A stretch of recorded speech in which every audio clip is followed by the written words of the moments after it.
बातमी येते ती बघूयात. नीट परीक्षेसाठी कठोर परिश्रम घेणाऱ्या लातूरच्या एका विद्यार्थ्याला आपल्या दोन्ही किडन्या गमवाव्या लागल्यात. तहानभूक हरवून हा विद्यार्थी नीटची सलग 3 वर्ष तयारी करत होता. 8 ते 10 तास अशी कठोर अभ्यासाची मेहनत विश्वजित तेलंगेनं केली. मात्र दुर्दैव बघा, मागच्या 3ही वेळा त्यानं नीटची परीक्षा दिली आणि 3ही वेळी पेपर फुटला. सलग 3दा परीक्षा दिली. हो, आणि सलग 3दा परीक्षा दिली. 3दा पण असं होतं की ठीक आहे, गव्हर्नमेंट नाही सेमी गव्हर्नमेंटला तरी लागू, तरी पण मार्क घेतले. पण प्रत्येक वर्षी पेपर फुटल्यामुळे कट ऑफ जास्त गेला. जेव्हा 480, 490, 500 मार्काला सेमी गव्हर्नमेंटला लागायचा, तेवढे पडूनही सेमी गव्हर्नमेंट पुरते मार्क नव्हते. मग शेवटी यावर्षी असं ठरवलं होतं की जाऊ द्या बाबा, पैसे गेले तर गेले, काय विकायचे ते विकू, प्रायव्हेटपर्यंत जाऊ. जिद्द सोडायची नाही, अजून तयारी करायची.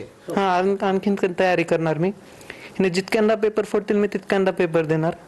लागणार नाही तो पण मी पेपर देणार. आणि एवढंच की फेक PWD सर्टिफिकेट दाखवून जर लोक लागत असतील तर ज्याचा खरा प्रॉब्लेम आहे त्याला काहीच काबर भेटत नाही.